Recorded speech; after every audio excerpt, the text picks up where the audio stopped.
So hey guys, I hope आप सब लोग अच्छे होंगे। अगर चैनल पे नए आए तो प्लीज सब्सक्राइब करके बेल बटन को प्रेस करना मत भूलना, ताकि आपको सारी नोटिफिकेशन मिलती रहें।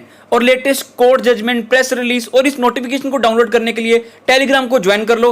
वहां पर आपको और भी सेशन मिल जाएंगे, latest on demand and recovery, audit bye tax authorities, RCM, place apply, QRMP, refund के ऊपर सारे लेटेस्ट सेशन मिलेंगे। सेशन बिल्कुल फ्री है, विदाउट एड, प्रोवाइडेड। अब एक कोड यूज करो, tax talk 10। So link is in description. So guys, ये है नोटिफिकेशन नंबर 15/2021। इसे आज ही नोटिफाई कर दिया है ई गजट ऑफ इंडिया में 18 मई 2021 को। और इस नोटिफिकेशन ने सीजीएसटी रूल्स को अमेंड कर दिया है, जो कि इफेक्टिव हो जाएंगे आज से ही एप्लीकेबल हो जाएगा। हम इसे डिटेल में फिर से डिस्कस करेंगे, तो हम यहां से पढ़ेंगे नंबर 3 से। इन रूल 90 ए पॉइंट में क्या लिखा है? इन सब rule 3 following proviso shell be inserted. तो पढ़ने से पहले आपको समझा देता हूं। आपको पता है, जब आप RFD01 रिफंड की एप्लीकेशन फाइल करते हो, तो आपको विद इन 2 ईयर्स में एप्लीकेशन फाइल करनी होती है। विद इन 2 ईयर्स कहां से? From relevant date. Relevant date आपकी डिफरेंट हो सकती है। गुड्स है तो आपको पता है कि कब आपकी शिपिंग हुई, तो वो सब आप चेक करते हो, ठीक है। अगर आपकी सर्विस है तो उसके लिए आप 2 ईयर चेक करते हो कि आपने कब पेमेंट रिसीव की है या कब आपने सर्विस दी है, तो वो आप डेट ऑफ इनवॉइस या पैसा कब मिला वो चेक करते हो, एज द केस में भी। तो 2 ईयर्स आपके वहां से काउंट होते हैं, वो हमारा टॉपिक नहीं है आज का, बट आपको पता है 2 ईयर्स काउंट होते हैं रेलेवेंट डेट से। तो सपोज करो आज एक 1 जैन है 21, तो अगर आपको कोई एप्लीकेशन फाइल करनी है, आपका सपोज करो आपने इनवॉइस इस दिन को इशू किया 1 जैन 21 को, तो 2 ईयर्स आप यहां से काउंट करते हो। तो 1 जैन को आपने RFD01 फाइल किया, बट क्या हुआ? RFD01 फाइल करने के बाद आपकी एप्लीकेशन में कुछ गलती थी, तो आपको इशू हो गया RFD03। तो आपकी एप्लीकेशन को क्या कर दिया? रिजेक्ट कर दिया। अब RFD03 सपोज करो कब आया? सपोज करो ये आया आपको 1 फेब को, सपोज करो एग्जांपल दे रहा हूं, 1 फेब 21 को RFD03 आया। तो जब आपकी एप्लीकेशन रिजेक्ट हो जाएगी तो आपको फिर से एप्लीकेशन फाइल करनी पड़ेगी RFD01 में। तो कहने की बात क्या थी? जब आप फिर से एप्लीकेशन फाइल करोगे तो 2 ईयर्स कहां से काउंट होंगे?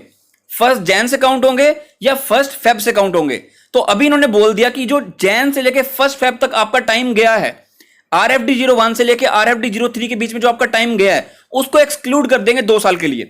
तो मतलब 1 फेब से फिर से काउंट किए जाएंगे 2 साल, समझे? 1 जैन से काउंट नहीं होंगे, 1 फेब से काउंट होंगे। समझ में आया? हम पढ़ते हैं इसे। Provided that the time period from the date of filing of the refund claim in form RFD01, जब हमने फाइल किया, till the date of communication of the deficiencies, जब हमें कम्युनिकेशन आ गया, हमें रिसीव होगी कि डेफिशिएंसी है, RFD03 में डेफिशिएंसी आती है, प्रॉपर ऑफिसर भेजता है। तो जब एप्लीकेशन रिजेक्ट हो जाएगी तो फिर से जब फाइल करेंगे, तो ये जो टाइम पीरियड होगा RFD01 से लेकर RFD03 में, इसको एक्सक्लूड कर दिया जाएगा। Shall be excluded from the period of 2 years as specified under sub section 1 of section 54 in respect of any such fresh refund claim filed by the applicant. आपको मैंने दिखा दिया कि 1 जैन से आपका काउंट नहीं होगा 2 साल। अगर आप फ्रेश एप्लीकेशन फाइल करोगे 1 फेब से काउंट होगा। मैंने एग्जांपल दिया आपको, ठीक है। आई होप आपको समझ में आएगा। हम फिर से भी डिस्कस करेंगे। आगे क्या लिखा है बी पॉइंट में? After sub rule 4 the following sub rule shall be inserted namely. तो वीडियो में बने रहना, काफी इंपॉर्टेंट टॉपिक है ये।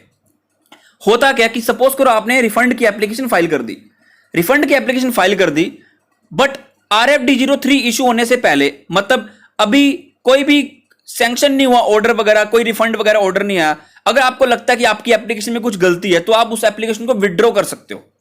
तो पहले ये प्रोविजन नहीं था, बट अभी आपके पास प्रोविजन आ चुका कि आप उसे विड्रॉ कर सकते हो। The applicant may at any time, कब?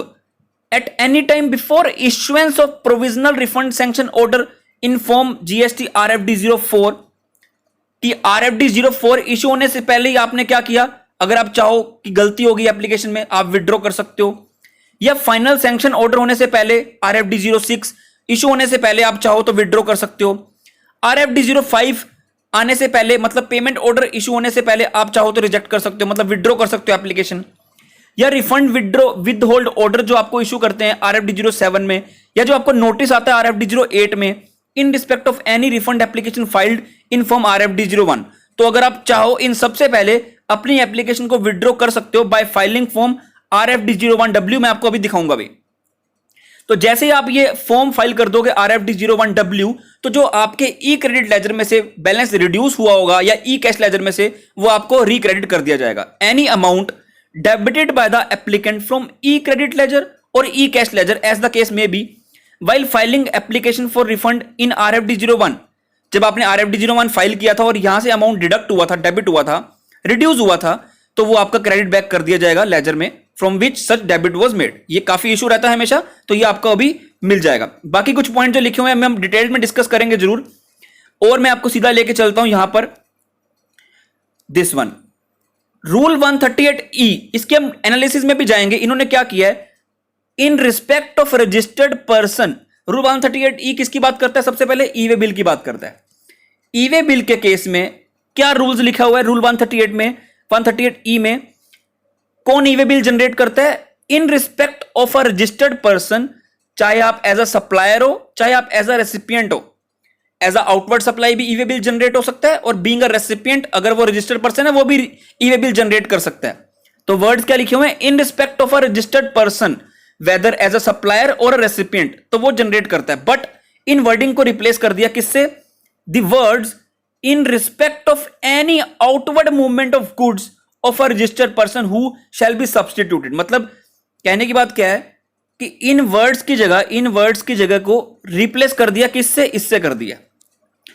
क्या लिख दिया इसके ऊपर वाली जगह के, क्या लिख दिया, इन respect of any outward movement of goods of a registered person. Registered person कोई भी गुड्स की मूवमेंट करे, रजिस्टर्ड पर्सन कोई भी गुड्स की मूवमेंट करे, उस केस में ई वे बिल जनरेट होगा। इसके एनालिसिस में हम जाएंगे, फिर से डिस्कस करेंगे, कल दोबारा वीडियो लेकर आएंगे। बट ये चेंज कर दिया रूल 138E में, ई वे बिल में। तो अभी मैं आपको फॉर्म दिखा देता हूं, कौन सा, ये फॉर्म आपका रहेगा RFD01W। अगर आपकी एप्लीकेशन, आपको लगता है कुछ गलती होगी, तो विड्रॉ कर सकते हो अपनी एप्लीकेशन को। RFD01W आप ऑनलाइन ही फाइल करोगे, छोटा सा फॉर्म है, आप सामने देख सकते हो। पहले आप बताओगे अमाउंट और रिफंड क्लेम, जितना आपने क्लेम किया था वो आप अमाउंट लिखोगे ताकि रिक्रेडिट कर दिया जाए। Grounds for withdrawing refund claim, आप बताओगे कि filed the refund application by mistake, गलती से फाइल कर दी थी इसलिए मैं विड्रॉ कर रहा हूं। Filed refund application under wrong category, कि मतलब मैंने एप्लीकेशन फाइल करनी थी SEZ विद पेमेंट, मैंने गलती से कर दी SEZ विदाउट पेमेंट, समझ रहे हो।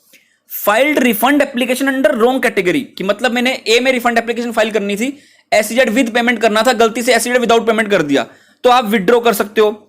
Wrong details mentioned in the refund application, मतलब आपने कोई एनेक्स्चर गलत भर दिया, तो आप विड्रॉ कर सकते हो, या कोई अदर रीजन, तो डिक्लेरेशन देने के बाद आप इसे सबमिट कर सकते हो, तो आपका अमाउंट रिक्रेडिट कर दिया जाएगा।